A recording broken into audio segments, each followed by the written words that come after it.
what I'm going to do this morning is to go through and give you some highlights of the new retail fraud survey that we've literally just finished. We've just finished the interviews last week. So it's kind of up to date as it's going to get. It's, we think, the most comprehensive survey into loss prevention in the UK.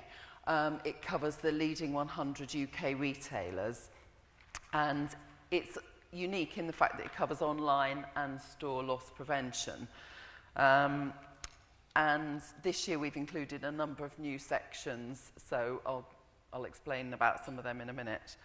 But first of all, I'd like to thank RGIS and Volumatic, two leading suppliers in the industry whose sponsorship made this possible.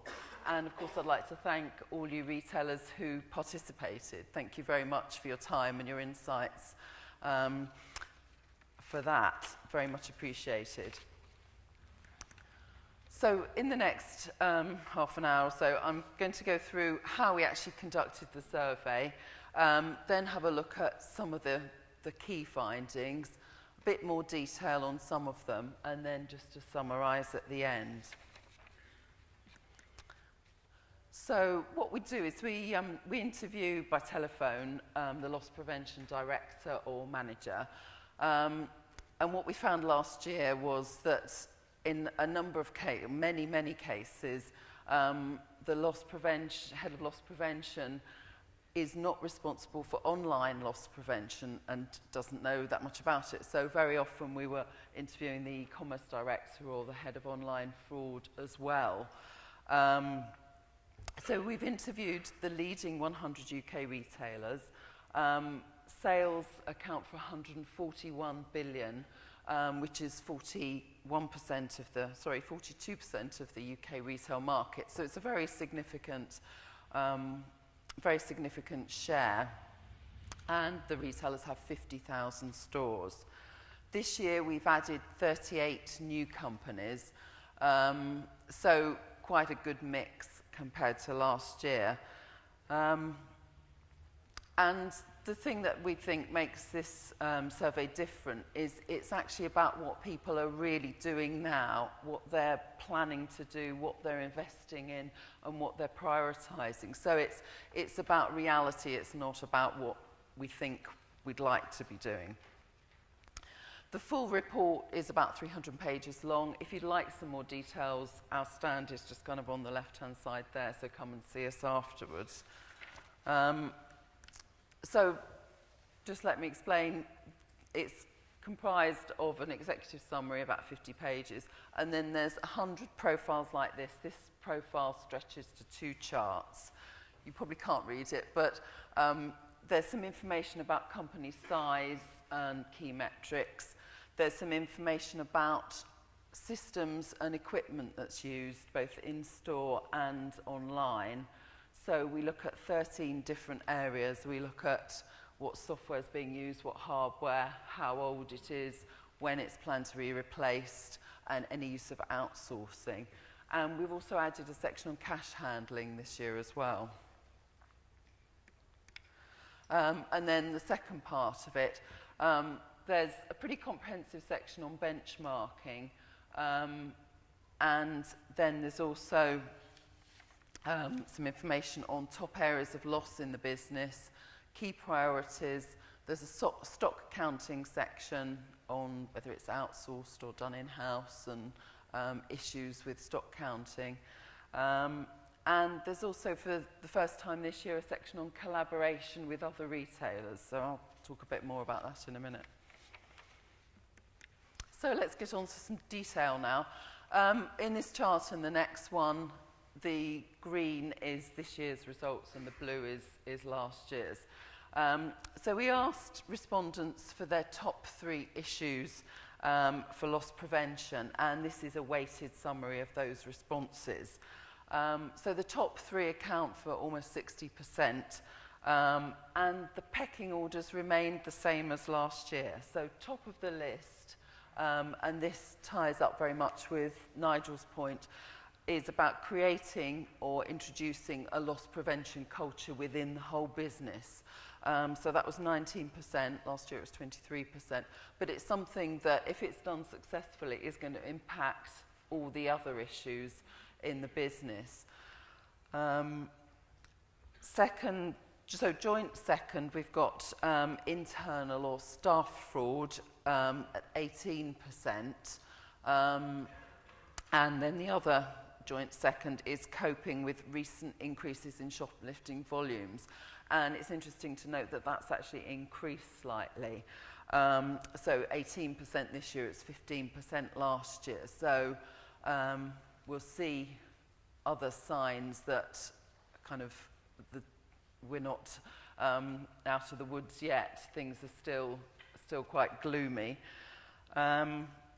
Also worth pointing out that online fraud and staff abuse were reasonably significant as well, so 7% and 5%, unfortunately.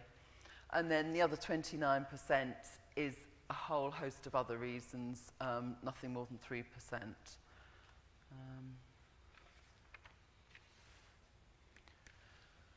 The other question we asked was about the top 3 areas of loss in the business. And this is a weighted summary of the answers there. The top 2 are the same as last year. So number 1, and by far the biggest, is shop theft or shoplifting, 33%. And then second is inventory theft due to employees, that's 22%.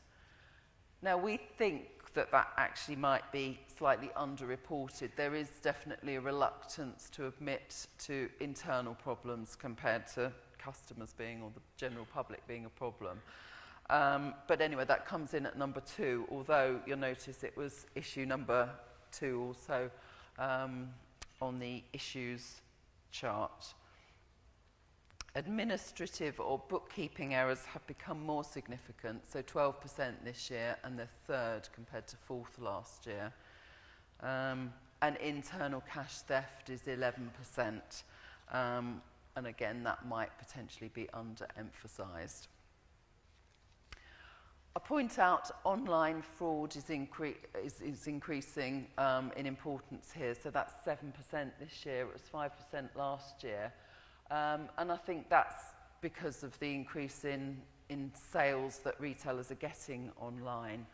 So in our survey, if you strip out purely home shopping retailers, the average retailer is getting 9% of their sales from the web compared to 8% last year. So obviously fraud's going to be increasing as that proportion goes up.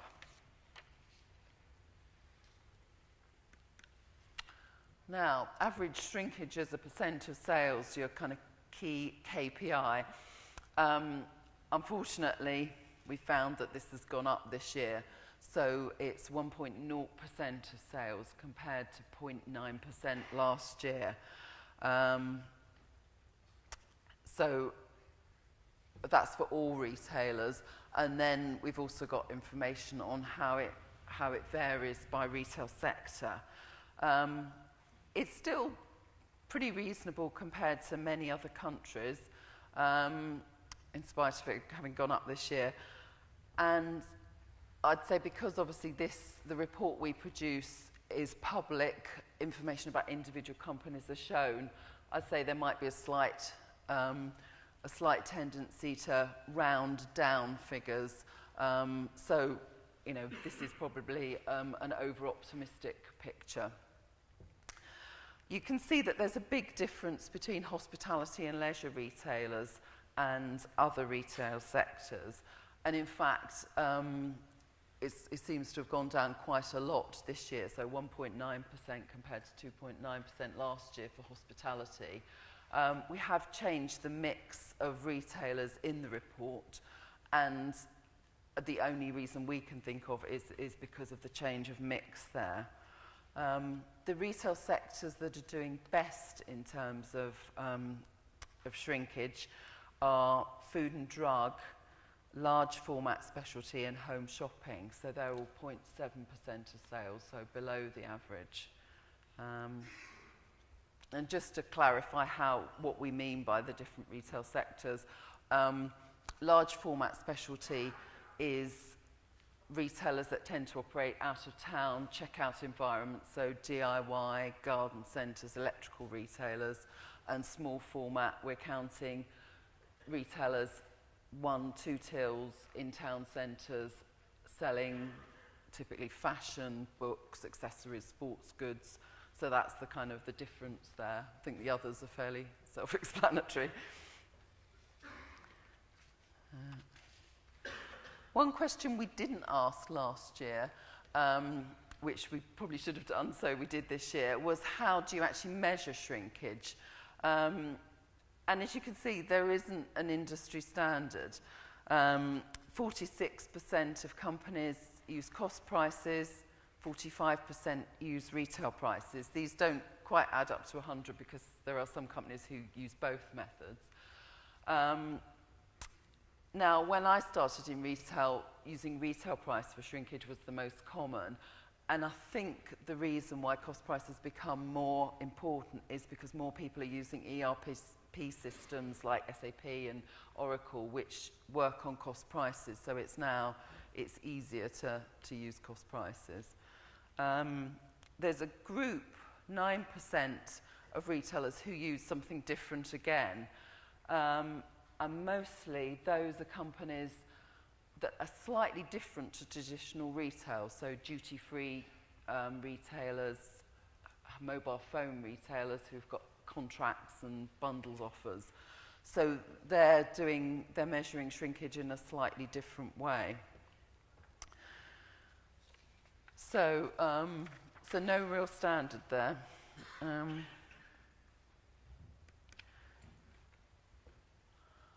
We also looked at how much people spend on fraud prevention, both in store and online.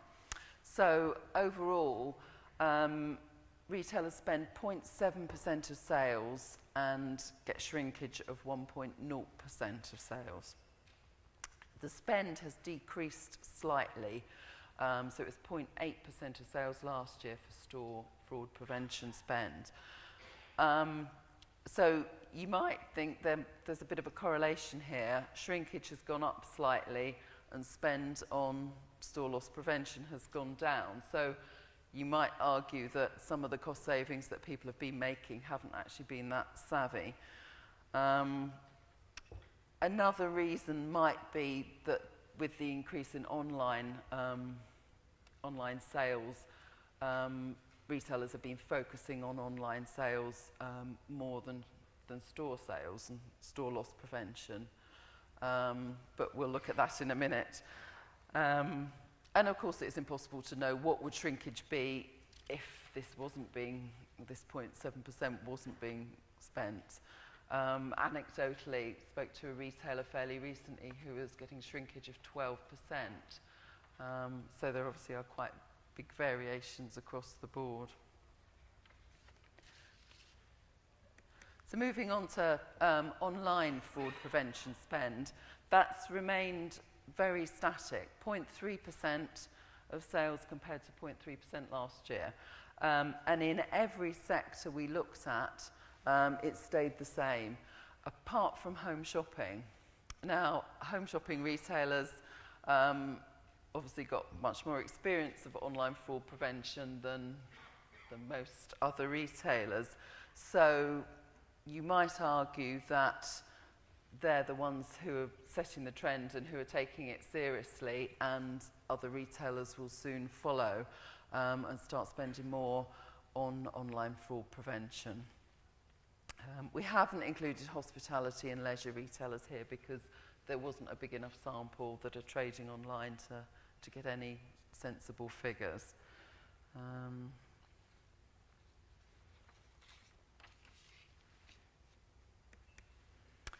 Another KPI we looked at was average return fraud as a percent of sales.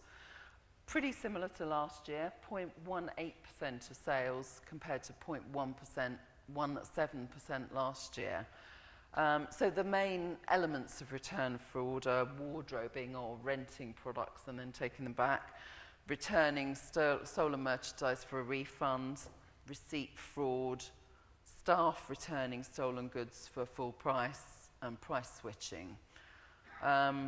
The only one I'm not quite sure about is why home shopping is so much massively bigger.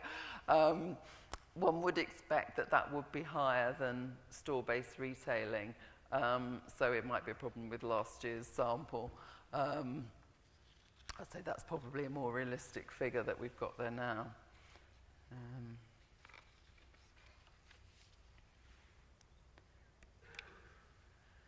We also asked about loss prevention staffing, so we could compare loss with staffing levels.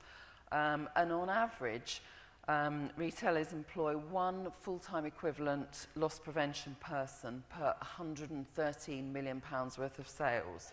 And that's risen slightly from last year when it was 106 million. So there is some evidence that loss prevention teams are being asked to do more with less this year.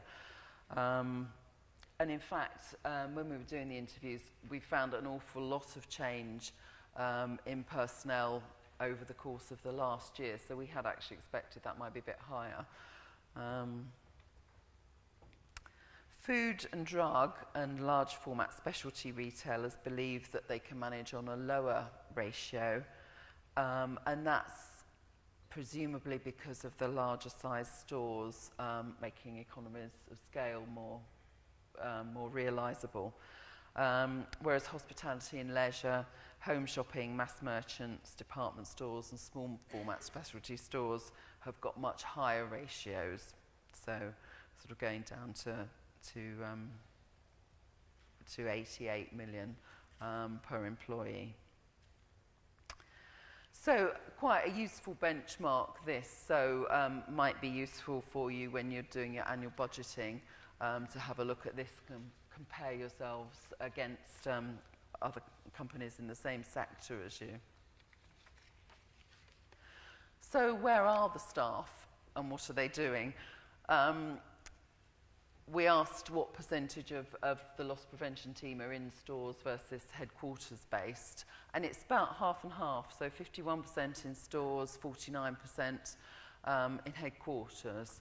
So the headquarters people developing policy and best practice, doing the analytics, investigating important cases, and focusing on online fraud prevention.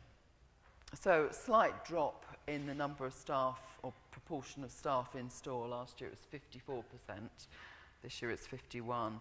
And again, I think that can probably be attributed to the fact that online sales are becoming more important.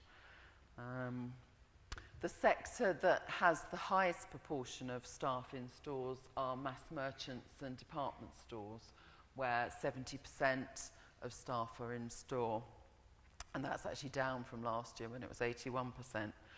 And the nature of those stores, tend to be a number of levels, having more than one entrance and exit. They're actually physically more difficult to manage. So you'd expect to need a higher proportion of staff on the ground.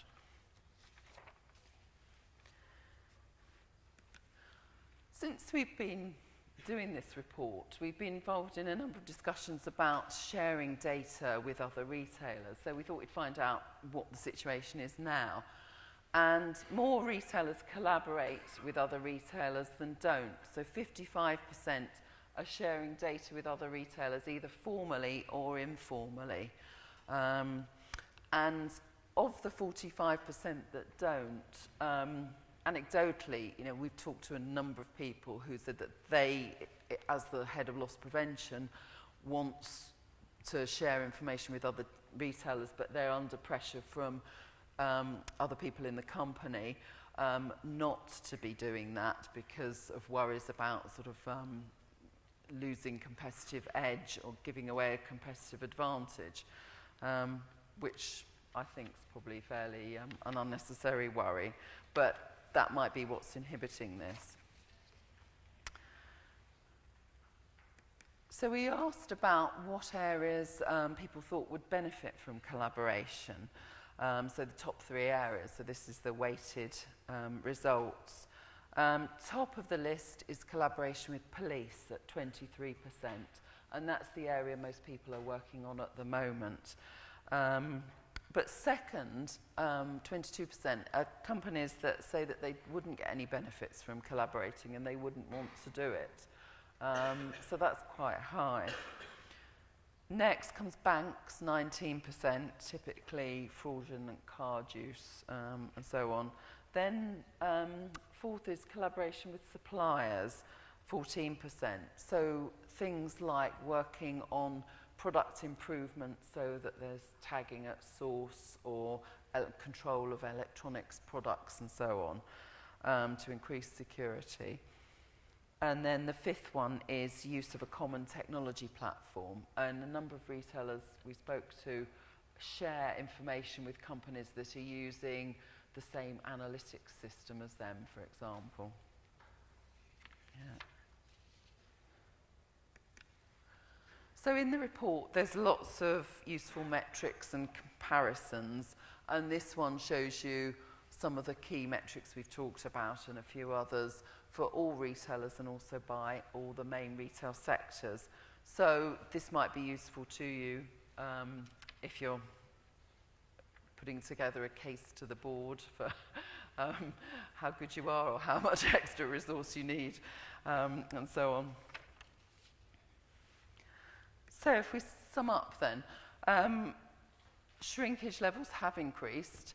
The situation has got worse since last year, and the economic climate doesn't convince me that things are going to improve in the next 2 or 3 years. One thing that it seems like the loss prevention world is maybe lagging behind the rest of retail is in terms of online and store channels being managed very separately in terms of organisation, structure and strategies. In other parts of the business, retailers are having common stock, are marketing, buying, merchandising across all channels, and it seems like in loss prevention this isn't happening. And there could be significant benefits to doing that. And building on this, developing a company culture to focus on profit protection remains the head of loss prevention's key task. And I think something that would make that easier is if there was more collaboration between retailers. It seems like there's quite a lot of talk about it, and it's really, I personally think unless we move to the next stage where people are actually collaborating much more effectively, shrinkage levels aren't going to reduce.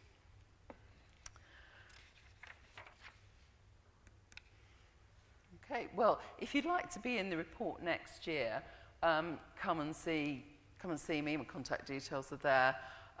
Everyone that participates in the report gets a free copy.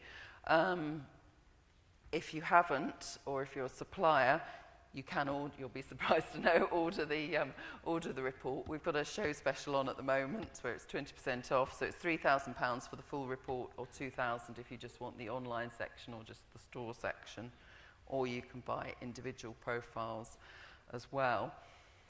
That's it. If anyone's got any questions, I'd be happy to take them. First of all, thank you very much indeed to Fran. Thank you.